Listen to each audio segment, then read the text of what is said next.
लाला तू मत देखे, भोग लगवे ते पहरे मत देखे, नहीं तो भोग अमनिया ना रहेगो। अरे तो खा पतो है सांची जजे तो मैं मुंह खवा दे। वहां ऊपर अलग भोग लग रहा है, सब लोग जो ऊपर पहुंच पा रहे हैं गिरिराज जी पे, और जो ऊपर नहीं, लंबी लाइन लगी है महाराज, लाखों ब्रजवासी हैं। तो उन गोपीन के पास जाए गोपियों सोच रही मैं कब पहुंचूंगी ऊपर, कब जाऊंगी ऊपर।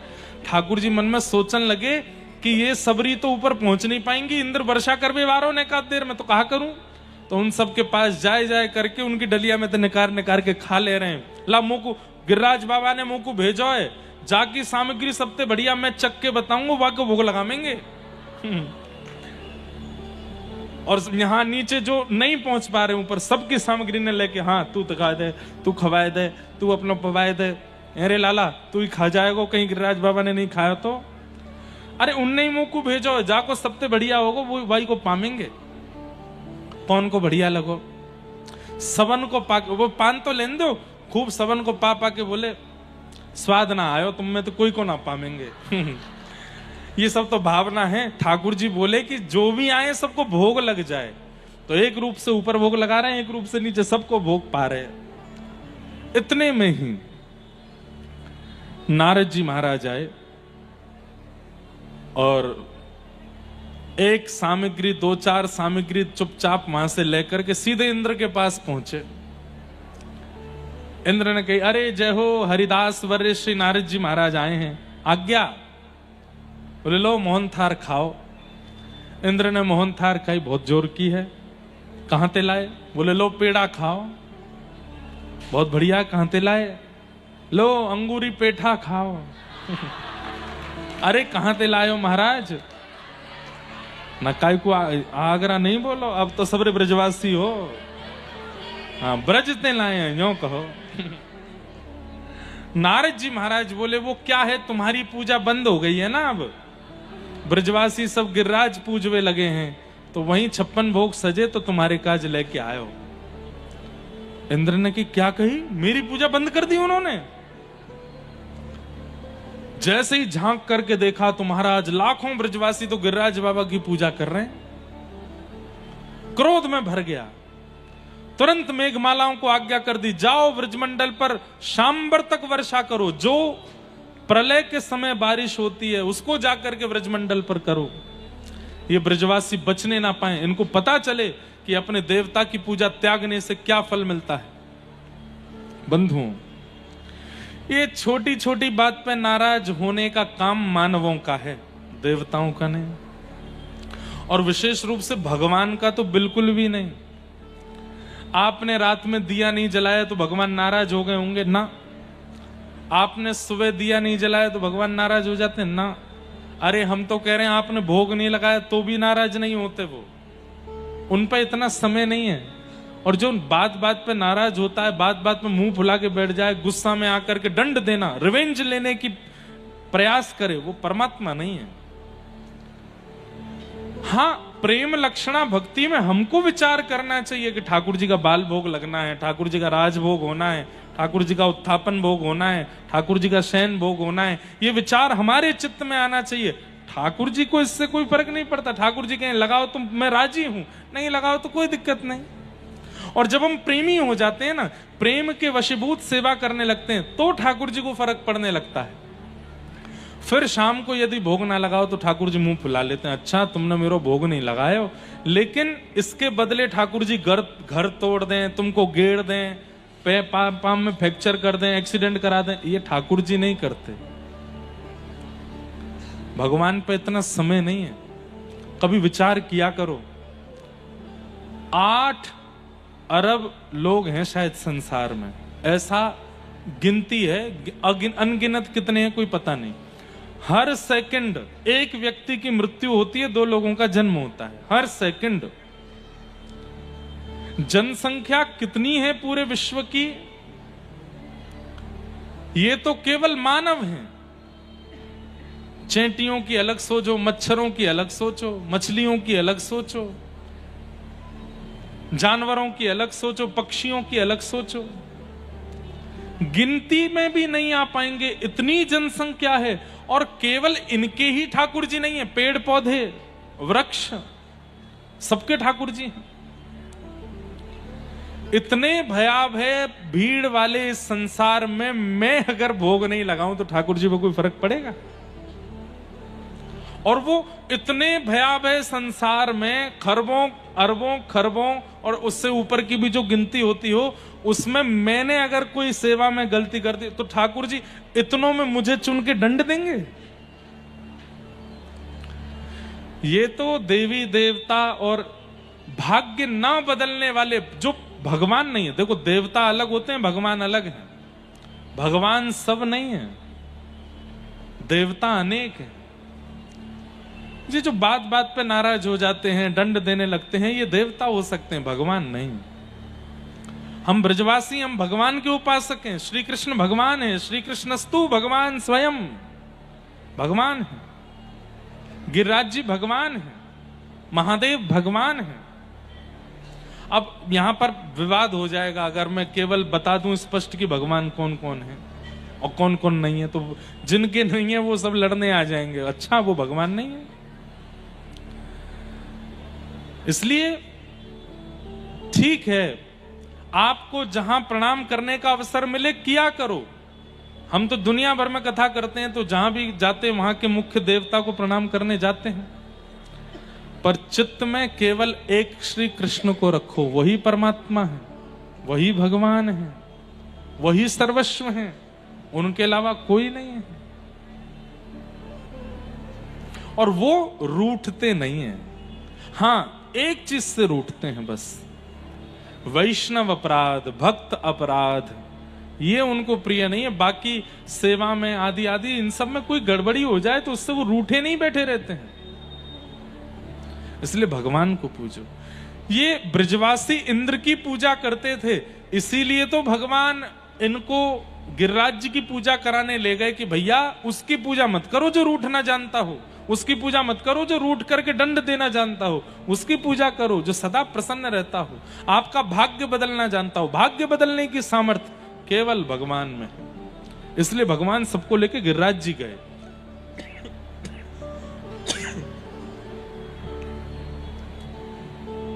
तो इंद्र ने काले काले बादलों को भेज दिया, गड़गड़ करके बादल गरजने लगे, मेघमालाएं आ गईं, मूसलाधार बारिश जैसे ही प्रारंभ हुई, सूंड के, हाथी के सूंड के समान बूंद गिरने लगी आकाश से। ब्रजवासी घबरा गए, हम तो पहले ही मना कर रहे, इंद्र की पूजा बंद मत करो, नाराज हो जाएगो, हमारी कोई ने नहीं मानी, या लाला की बात सुन के आए गए। ठाकुर जी बोले, भैया अविश्वास मत करो, जिनकी शरण में आए उन पे भरोसा करो, वो तुम्हारी रक्षा करेंगे। कहाँ रक्षा होगी हमारी, अब तो डूब जाएगो, पूरा ब्रजमंडल डूब जाएगो, सब नाश हैगो हमारो। ठाकुर जी बोले, अविश्वास भक्ति में बहुत बड़ी बाधा है।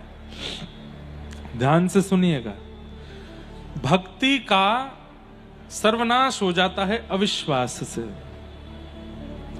अविश्वास कैसे होता है? जीवन में जैसी विपरीत परिस्थिति आती है तो हमको ठाकुर जी की कृपा पर संशय होने लगता है। जैसे अब पुत्र को कोई चोट लग गई, पुत्र को कोई बीमारी हो गई, भगवान से विश्वास उठ गया, एकमात्र तो पुत्र है हमारा, उसको भी बीमार कर दिया, उसके साथ भी ऐसा कर रहे हैं, मुझको आप पे भरोसा नहीं है। नहीं, ऐसा नहीं करना है। ठाकुर जी पर अविश्वास मत करो। ऐसे ऐसे चरित्र आते हैं भागवत जी में, भक्तमाल जी में, जहां पर अपनों को दूर तक कर देते हैं ठाकुर जी, लेकिन फिर भी विश्वास डगमगाता नहीं है। महाराष्ट्र के एक भक्त हुए, चोखा मेला, वो मट्टी गूंदते थे, मट्टी से फिर बर्तन बनाते थे। उनकी पत्नी जल भरने के लिए जा रही थी तो अपने 1.25 साल के बालक को उनके पास छोड़ गई और कहा कि इसका ध्यान रखना, मैं आती हूं। थोड़ी देर में वो कीर्तन करने लगे, कीर्तन करते करते खड़े होकर के कीर्तन करने लगे, मट्टी गूंद रहे हैं और कीर्तन कर रहे हैं। अब वो 1.25 साल का बालक चलना जानता नहीं, घुटमुन घुटमुन चलते चलते मट्टी में आ गया और अपने ही पिता के पैरों के नीचे आ गया। कहते हैं कि आप कीर्तन में इतने निमग्न थे कि आपको पता ही नहीं चला कि आपका बेटा आपके पैरों के नीचे है। और उसके प्राण चले गए।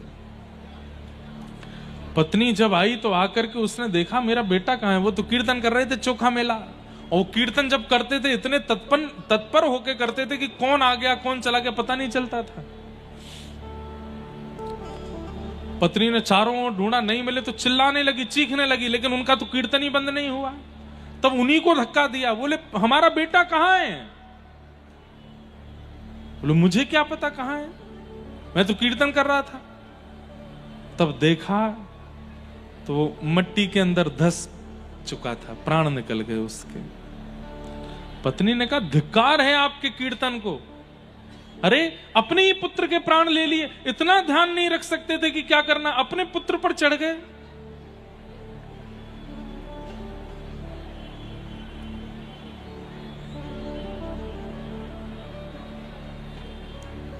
कहते हैं चोखा मेला जी अपनी पत्नी से बोले मैं कीर्तन में निमग्न था, मुझे पता नहीं था कि पुत्र आ गया है यहां पर। बहुत सुनाया पत्नी ने, बहुत कुछ बुरा भला कहा। उस दिन उन्होंने संकल्प लिया कि यदि मैंने अब इन दोनों हाथों से कभी अपनी पत्नी का स्पर्श किया तो इन हाथों का त्याग कर दूंगा। किसी दिन अपनी पत्नी का स्पर्श किसी भाव से हुआ, दोनों हाथ कटवा दिए उन्होंने, अपने आप को दंड दिया और बिना भुजा के रह करके भगवत भजन करने लगे। एक दिन पंढरीनाथ भगवान का कोई कीर्तन चल रहा था, चोखा मेला जी के मन में आया कि मेरे हाथ होते तो मैं भी ताली बजाता। ठाकुर जी ने कृपा कर दी, उनके दोनों भुजाएं वापस आ गईं और भगवत कृपा से वो मरा हुआ पुत्र भी जीवित हो गया। ऐसे तो कितने प्रसंग हैं।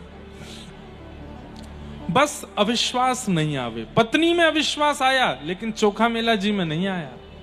उसके बाद भी भगवत भजन छोड़ा नहीं उन्होंने।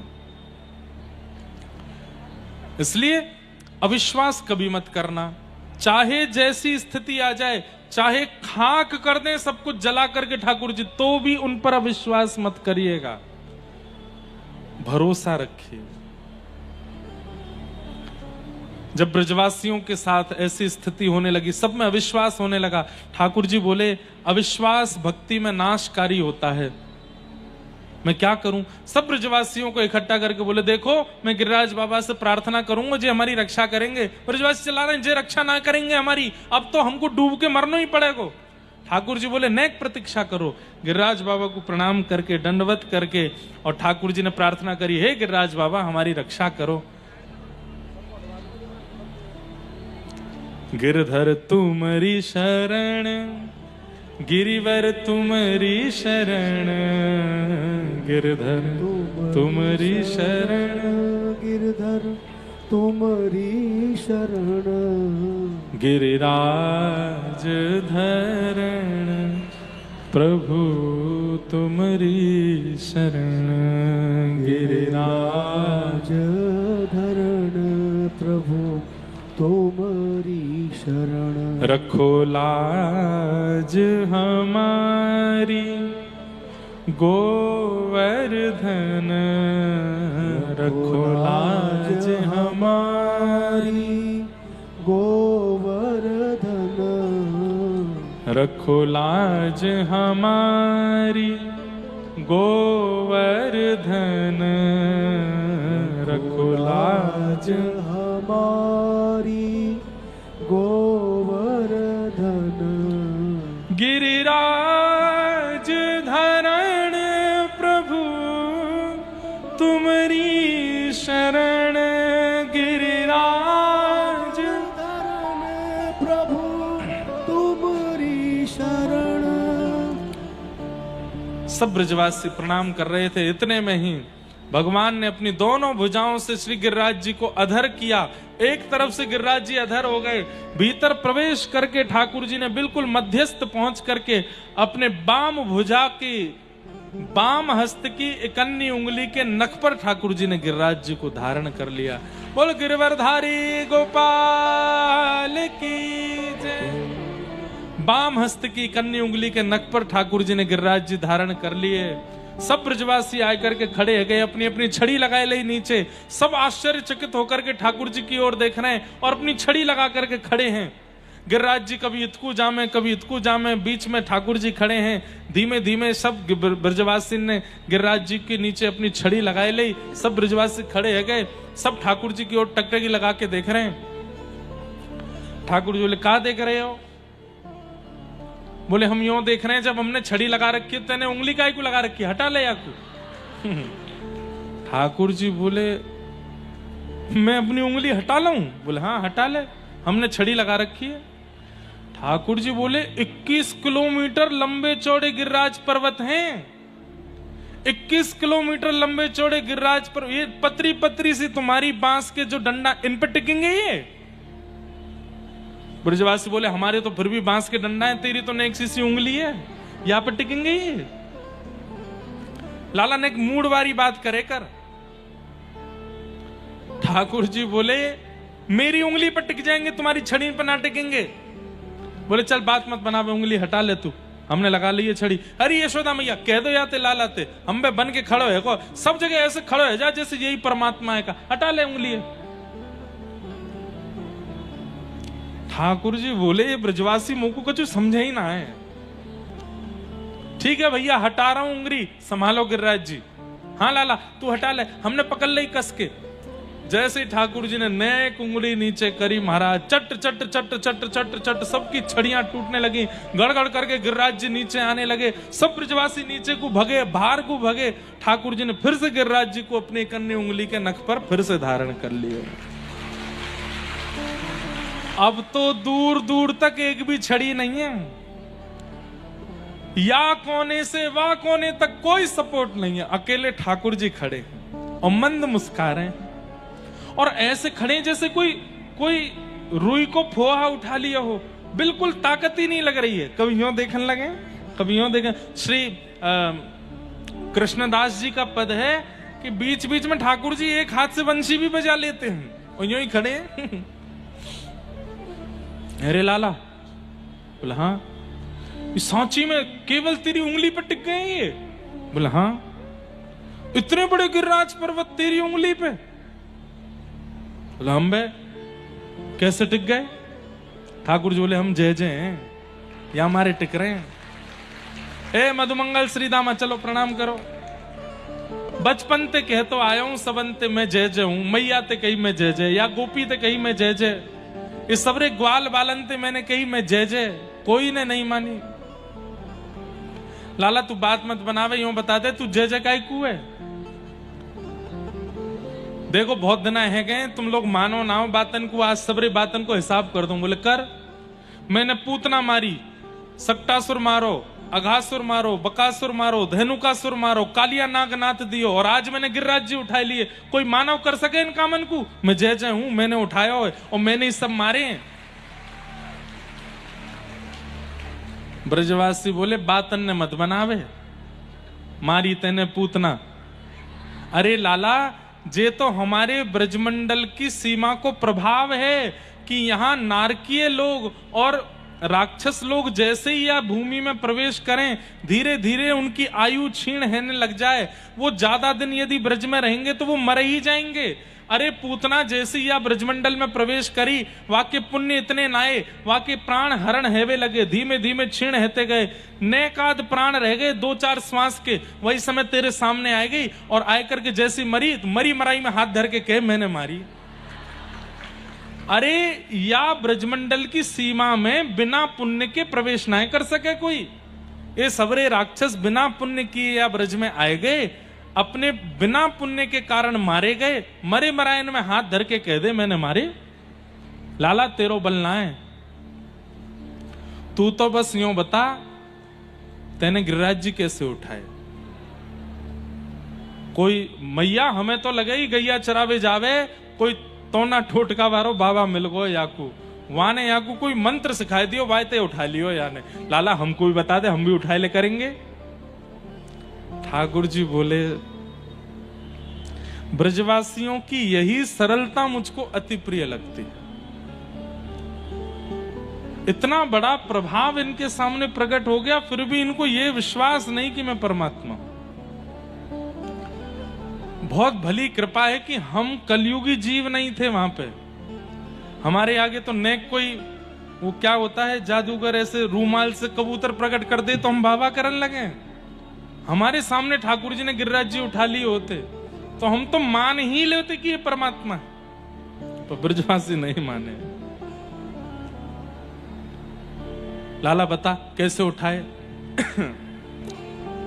कछु माखन को बल बढ़ो, कछु गोपन करी सहाय, श्री राधे जू की कृपा सो मैंने गिरिवर लियो उठा।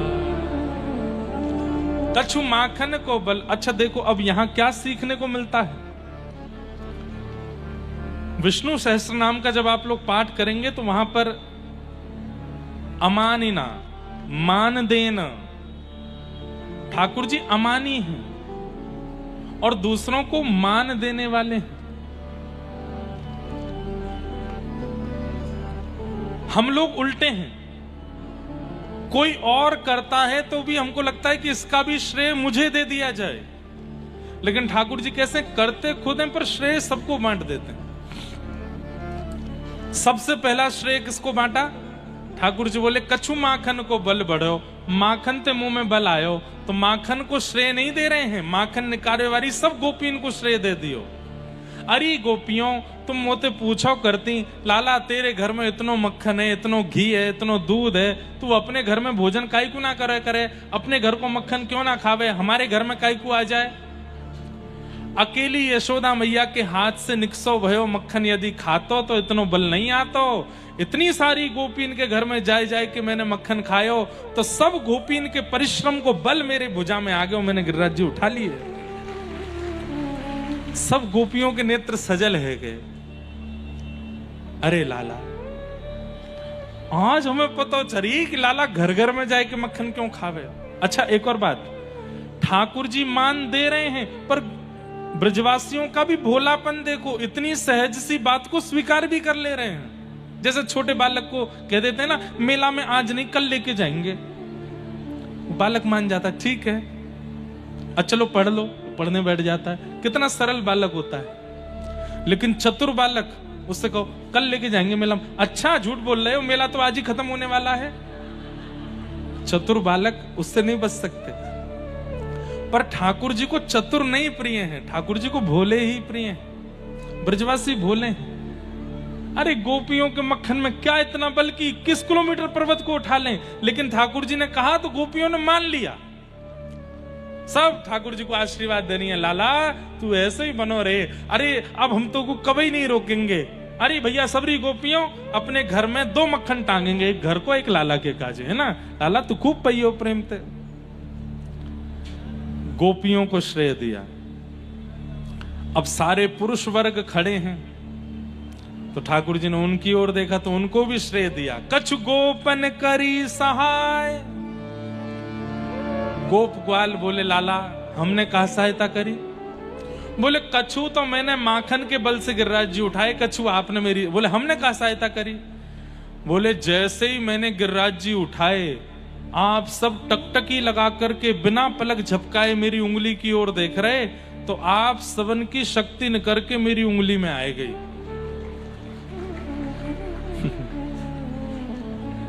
कितनी सरल सी बात है। हम लोग मानते कभी इस बात को? कभी नहीं मानते। पर गोप ग्वाल क्या कह रहे हैं? अच्छा तभी तो हम कहें हमारी सांस क्यों फूल रही है, हम इतने कमजोर क्यों होते जा रहे हैं, हमारी ये इतनो भोजन करने के बाद भी पेट खाली खाली का ही को लग रहा है। अच्छो अब तो चली कि हमारी सबरी शक्ति तो या कि उंगली में चली गई है। अरे भैया हम सबरो 56 भोग लेके आए, कहां धरो? बोले ये धरो, खोलो सबरे पानो शुरू करो। बोले काय को? बोले हम पामेंगे, हम में शक्ति बनेगी, फिर हम लाला को देख लेंगे तो हमारी शक्ति फिरते चली जाएगी। कितने भोले हैं ब्रजवासी। कछु माखन को बल बढ़ो, कछु गोपन करी सहाय, और श्री राधे जू की कृपा सो मैंने गिरिवर लियो उठा। अभिनव जलधार सुंदर धृत मंदर धृत मंदर श्रीमुख चंद्र चकोर जय जय देव करे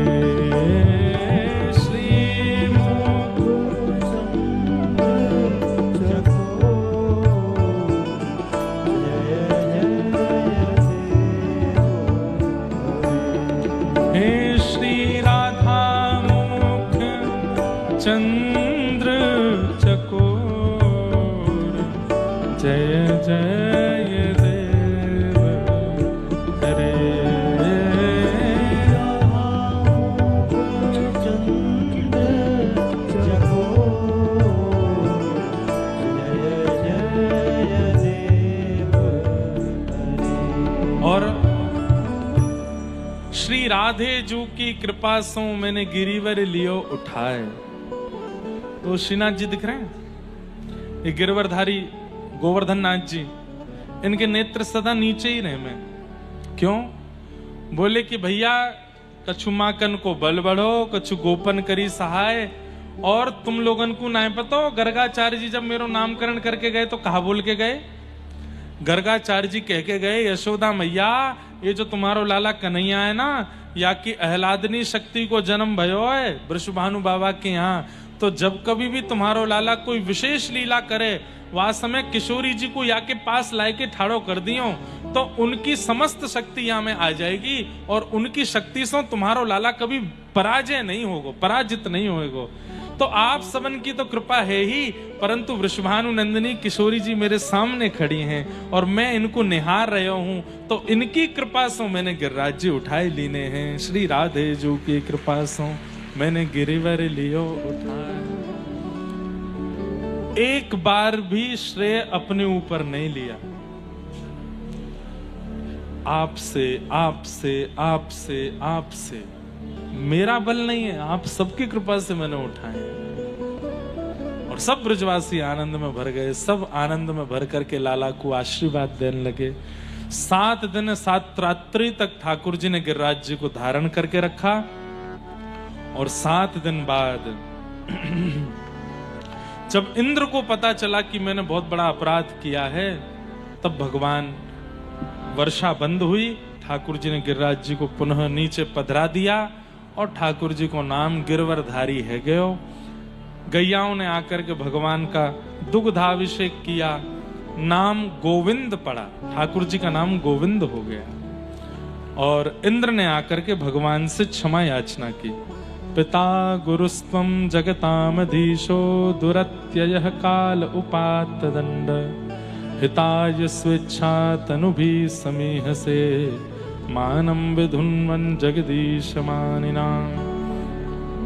आप मेरे पिता हैं, मेरे गुरु हैं, आप चाहें तो मुझे दंडित कर सकते हैं नाथ। बंधुओं, मानव का सबसे बड़ा सद्गुण क्या है बताओ? हम मानवों का सबसे बड़ा सद्गुण क्या है? अपने अवगुणों को स्वीकार करके उनको नष्ट करना, ये सबसे बड़ा सद्गुण है। और हमारा सबसे बड़ा दुर्गुण क्या है? कि अपने अवगुणों को अस्वीकार करते हुए उनको छुपा के रखना, ये सबसे बड़ा अवगुण है। कई लोग होते हैं, उनकी गलतियां बता दी जाती हैं तो वो लोग नाराज हो जाते हैं। आपकी हिम्मत कैसे हुई ऐसा बोलने की? हम तो बिल्कुल ऐसे नहीं है। तुम होंगे, तुम्हारे पिताजी होंगे, तुम्हारे दादाजी होंगे ऐसे, हम तो नहीं है ऐसे। नहीं, कोई यदि आपके अवगुण बताता है तो स्वीकार कीजिए, शायद दिख रहा है इसीलिए बता रहा है। उसको स्वीकार करके जैसे ही आप व्यक्ति जैसे स्वीकार कर लेता है ना कि हाँ ये कमी मुझ में है, 30% तो वो अवगुण उसी समय ठीक हो जाता है जैसे उसने स्वीकार किया। लेकिन जब वो अस्वीकार करता है, मतलब ये तो वही बात हो गई कि शीशे के सामने गए, शीशे ने बता दिया कि तुम्हारी आंखें विचित्र हो रही हैं, बाल विचित्र हो रहे हैं, तो आपने शीशा ही तोड़ दिया। चल झूठ बोलता है, मैं तो बहुत सुंदर हूं, मैं सब कुछ बढ़िया है, तू अवगुण क्यों बता रहा है? भाई अवगुण यदि बताया गया है तो उसको सुधारने का प्रयास करो, उसको स्वीकार करो कि हाँ मुझ में ये अवगुण है। पर कई लोग हैं वो जिद पर अड़ जाते हैं और कभी अपना अवगुण स्वीकार नहीं करते। उसका क्या होता है, वह अवगुण बना ही रहता है, उनका कभी त्याग नहीं करता। और वो अवगुण एक दिन इतना प्रचंड हो जाता है कि उस अवगुण से दुनिया नहीं, वो खुद परेशान हो जाता है। अब क्या करूं, ये तो जा ही नहीं रहा मन से। छुपाया क्यों, स्वीकार क्यों नहीं किया पहले? इसलिए जब जब अवगुण पता चलता रहता है उसको स्वीकार करो। और एक बात बताऊं, पति लोग अपनी पत्नियों को और पत्नी अपने पतियों को, भाई अपनी बहनों को, बहन अपने भाइयों को, और मित्र भी एक दूसरे को एक टास्क दीजिए। क्या? कि तुझे एक हफ्ते का समय है, मेरे अंदर तुझे जितनी कमियां लगती हैं सब लिख करके मुझे दे दो। पति पत्नियों की सारी कमियां लिखे। एक बार मैं कहीं बता रहा था तो एक कोई पतिदेव बोले, महाराज जी फिर तो 4-5 कॉपी लगेंगी। मैंने कि ऐसे नहीं कहो, जो दिख रहा है अवगुण केवल वही लिखो, और जो वास्तविक है। पत्नी पति के लिखे, पति पत्नी के लिखे, भाई बहन के लिखे, बहन भाई के लिखे, लेकिन कसम हो एक दूसरे की, क्या बड़ा चढ़ा के नहीं लिखोगे कि वो चिढ़ जाए सामने वाला। जो एक्चुअल है वो लिखो, और फिर एक दिन एक दूसरे को कॉपियां प्रदान कर दो हंसते हुए, और एकांत में बैठ करके फिर खोल के उसको देखो क्या क्या लिखा है मेरे बारे में। कई अवगुण ऐसे होते हैं जो हमको नहीं दिखते पर सामने वाले को दिखते हैं हमारे अंदर। फिर उस अवगुण को देख करके आंख बंद करके सोचो ये अवगुण है, स्वीकार करो, अगले दिन से ही उस पर काम करना शुरू करो, शुद्ध बनना प्रारंभ करो। देखेंगे कि 2-4 महीने में वो अवगुण खत्म हो जाएगा, नष्ट हो जाएगा। ऐसे करना प्रारंभ करो। खुद अपने अवगुण मत लिखना, क्योंकि आप लोग बहुत चतुर हैं। हम लोग 2-4 अवगुण ऐसे हैं जो उनको पता होंगे फिर भी हम नहीं लिखेंगे, इसलिए सामने वाले से लिखवाओ। अवगुणों को स्वीकार करना ये सबसे बड़ा सद्गुण है। इंद्र ने आकर के अपना अवगुण स्वीकार किया, भगवान ने उसको क्षमा किया और क्षमा करते हुए कहा, अभिमान मुक्त होकर के अपनी सेवा करो, जाओ इंद्र तुम्हें क्षमा करता हूं। और इंद्र गए। आगे एकादशी व्रत की महिमा बताई गई और फिर रास पंचाध्याय का प्रसंग आया।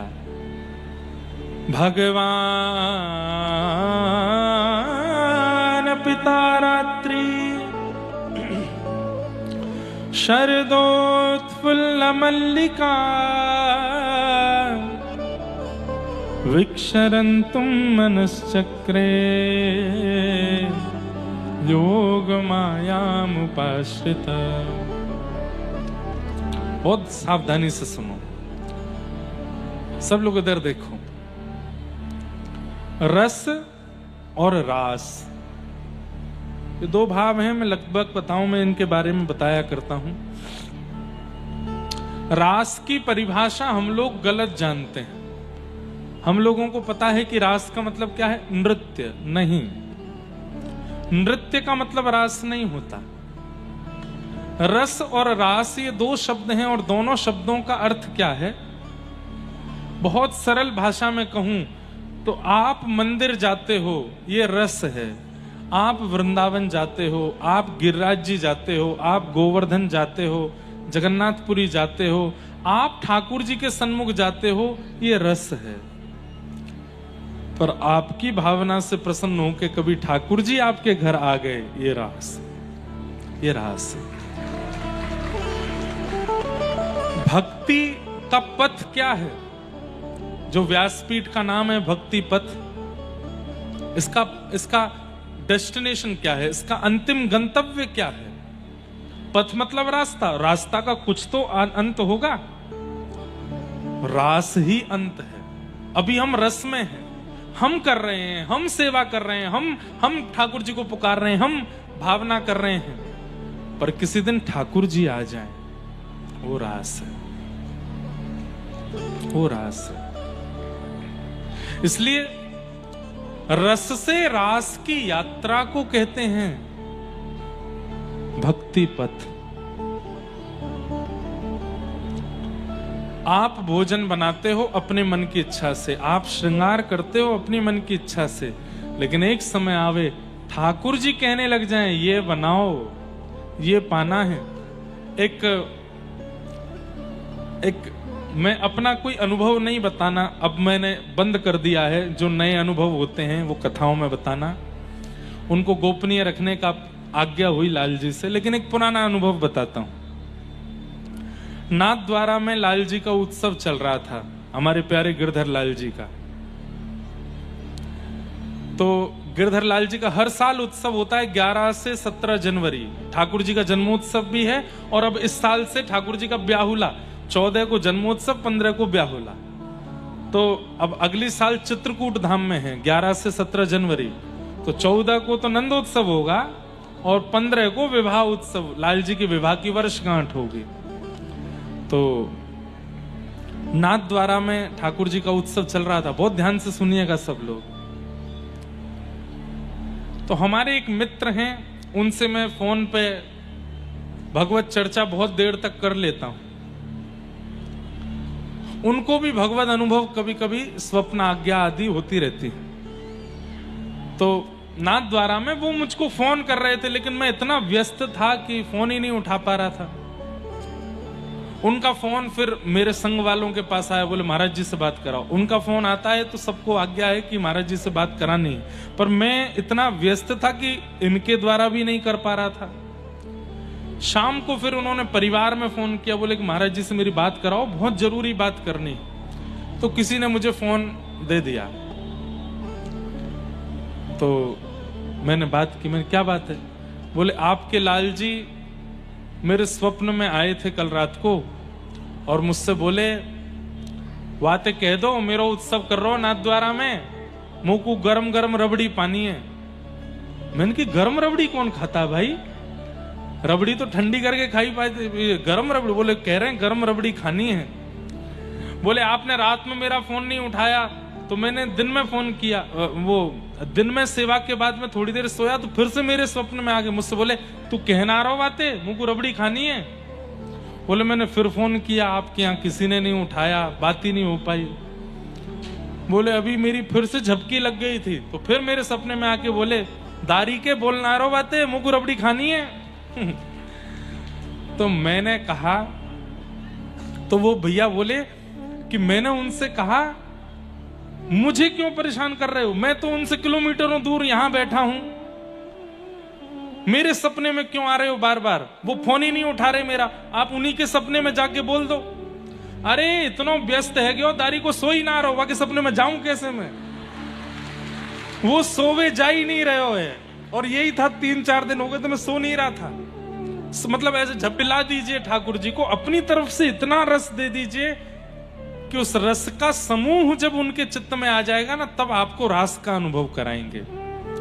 रास का मतलब नृत्य नहीं है। अब ऐसी कोई घटना आपके साथ हो जैसी हमारे साथ हुई तो क्या करोगे? आंखें पुलकित हो जाएंगी, रोंगटे खड़े हो जाएंगे और नाचने का मन होगा ना कि मेरे जय जय मुझसे कितने प्रसन्न है, मेरे लाल जी कितने प्रसन्न है। ऐसे ही गोपियों के साथ जब रास हुआ तो गोपियां इतनी प्रसन्न हो गई कि उस प्रसन्नता में नृत्य करने लगी। नहीं तो रास का मतलब नृत्य नहीं है। रास का मतलब तो हम उनके पास जाते हैं पर एक दिन वो हमारे पास आ गए, ये रास। प्रधानमंत्री से सब प्रेम करते हैं, सब जानते, पर किसी को प्रधानमंत्री चुन के बुलावे, ये विशेषता है ना। ऐसे रास करें।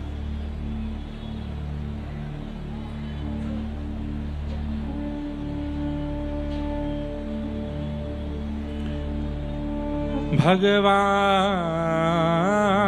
पिता रात्रि। समझ गए रास का मतलब क्या है? अब सुनो, अब आप लोगों को संशय नहीं होगा रास में। ये गोपियां नित्य चाहती हैं, जैसा प्रेम हम ठाकुर जी से करती हैं, जैसी विनती हम ठाकुर जी से करती हैं, जैसा भाव हम ठाकुर जी के प्रति रखती हैं, कभी ठाकुर जी उसको स्वीकार करके हमारे पास आ जाए। ये व्रज की गोपियां कौन हैं? ये दंडक वन के वही संत हैं जो त्रेता युग में राम जी का दर्शन करना चाहते थे पर नहीं कर पाए। प्राण त्याग करके व्रज की गोपी बन के आए। ये जल की वही मछलियां हैं जिन्होंने मत्स्य रूप में भगवान को देखा था, वही गोपियां बन करके आई हैं। ये वही कच्छपी हैं जिन्होंने कच्छप भगवान को कछुए के रूप में देखा था। जितने भी पूर्व के अवतार हो चुके हैं और उनमें जिसने ठाकुर जी के समीप जाने का भाव रखा लेकिन नहीं जा पाया, प्राण त्याग करके वो आज व्रज की गोपी बन करके आया है। इन गोपियों के चित्त में काम नहीं है, इन गोपियों के चित्त में वासना नहीं है। काम वासनाओं से मुक्त अति स्वच्छंद स्वतंत्र और पवित्र प्रेम है ठाकुर जी के प्रति। कैसा प्रेम ये पता चलेगा आगे। भगवान ने एक दिन इन गोपियों को आज्ञा कर दी थी कि मैं शरद पूर्णिमा की रात्रि पर आप लोगों के संग रास विहार करूंगा। हर शरद पूर्णिमा पर प्रतीक्षा करती हैं। इस साल का शरद पूर्णिमा जैसे ही शरद चंद्रमा प्रकट हुआ, गोपियां व्याकुल हो गईं। श्याम सुंदर आएंगे, श्री कृष्ण आएंगे, हमारे प्रियतम आएंगे, हमारे नाथ आएंगे। सब लोग बहुत ध्यान से सुनो। जो उठ के जा रहे हैं उनको जाने दो, लेकिन जो बैठे हैं वो ध्यान से सुनो, क्योंकि ये प्रसंग भागवत जी का प्राण है। इस प्रसंग को मैं ज्यादा खोलता नहीं हूं, थोड़ा थोड़ा ही खोलूंगा, लेकिन सुनो। हाँ। भगवान ने आज्ञा दी थी कि मैं शरद पूर्णिमा की रात्रि पर आपके साथ रास करूंगा। अब ये गोपियां सब जान चुकी हैं कि हम कोई स्त्री नहीं है, हम किसी पुरुष की पत्नी नहीं है, हम किन्हीं बालकों की मां नहीं है। सबको अपने पूर्व जन्म की याद है कि ये राम बन के आए थे, तब भी हमने इनको प्रियतम रूप में मांगा था। ये परशुराम बन के आए थे, तब भी हम इनको चाहते थे। अन्य अन्य रूपों में हम इनको प्राप्त करना, अरे कहां तक कहें वेद के मंत्र भी गोपियां बन करके आए हैं व्रजमंडल में। सब ठाकुर जी को पाने आए। आज जैसे ही शरद पूर्णिमा का चंद्रमा उदित हुआ, भगवान श्री कृष्ण ने वन में जाकर के अपनी वेणु को अधर पर रख करके अपनी कोमल उंगलियों से आच्छादित करके जैसे ही प्राण पिरोए,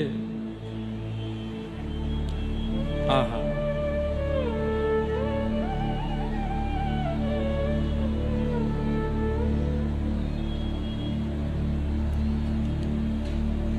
निशम्य गीतम तदनंगवर्धनम व्रजस्त्रिय कृष्ण गृहीत मानसा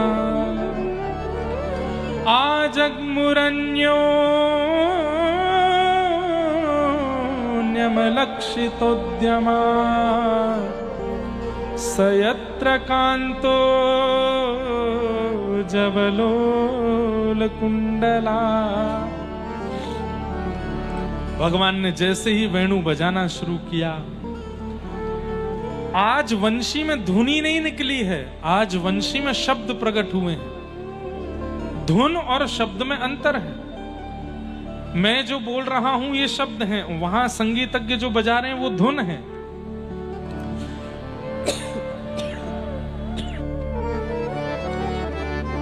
लेकिन आज वंशी में धुन नहीं है, वंशी में शब्द है। और वो शब्द केवल उन गोपियों को सुनाई दे रहे हैं जो कृष्ण प्रेम में उन्मुक्त हैं। उन गोपियों के कान में वो शब्द जाते हैं और जाकर कहते हैं, चल गोपी, श्याम सुंदर कदम्ब वृक्ष के नीचे तेरी प्रतीक्षा कर रहे हैं। और वो गोपी उसी समय अपने सारे कार्य भारों को छोड़ करके वहां से दौड़ पड़ती है कृष्ण मिलने के लिए। मानो जैसे अभी तक तो गोपियां जैसे नाटक कर रही थीं गोपी होने का, अब पता चल गया कि हम जीवात्मा हैं, वो परमात्मा हैं, दौड़ पड़ी हैं।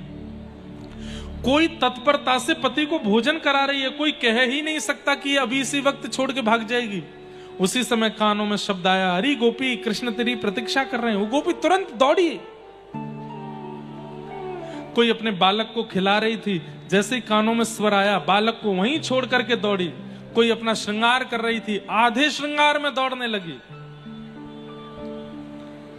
असंख्य गोपियां उस चंद्रमा की छांव में और यमुना जी के तट पर एकत्रित हो गई हैं।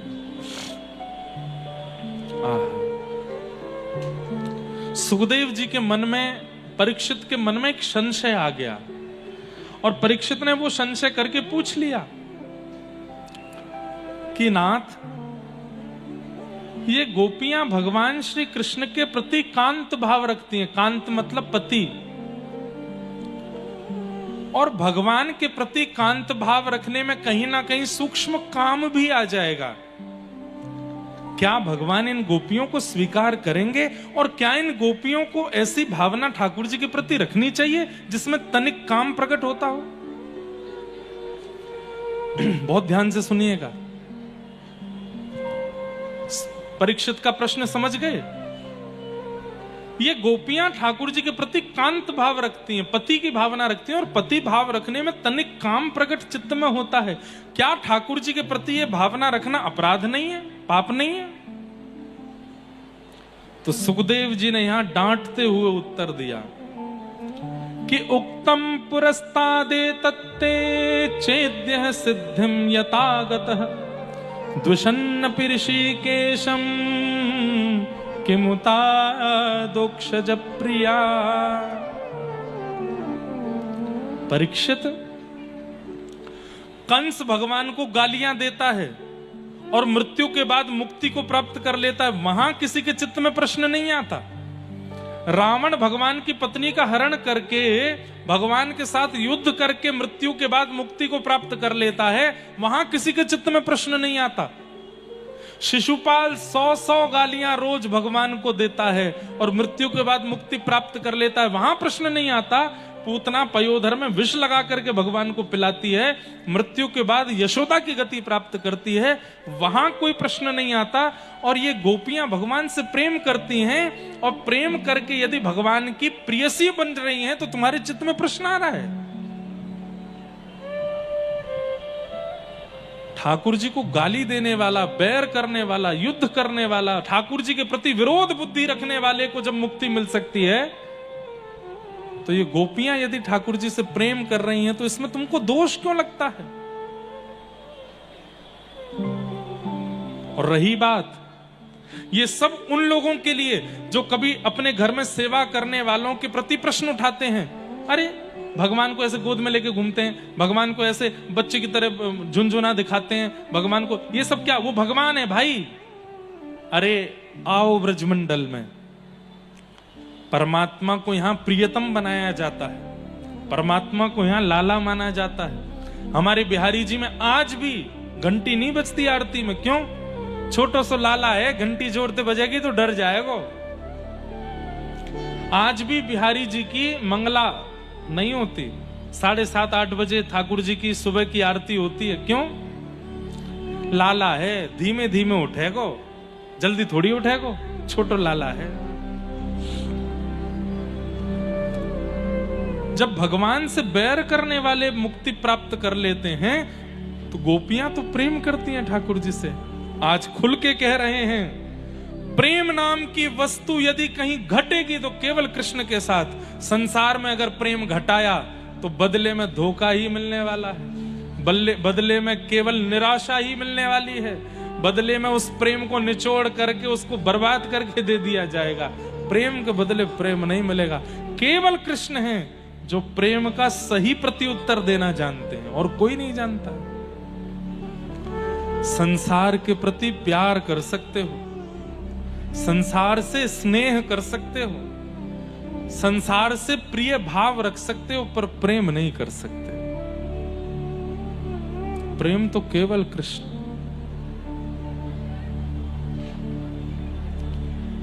मीराबाई जब अपने जीवन के अंतिम समय में द्वारिका में थी, उस समय मेवाड़ में अकाल पड़ गया था। क्यों? क्योंकि इस भूमि मेवाड़ ने मीराबाई का अपमान किया। भक्त अपराध के कारण मेवाड़ में अकाल पड़ गया।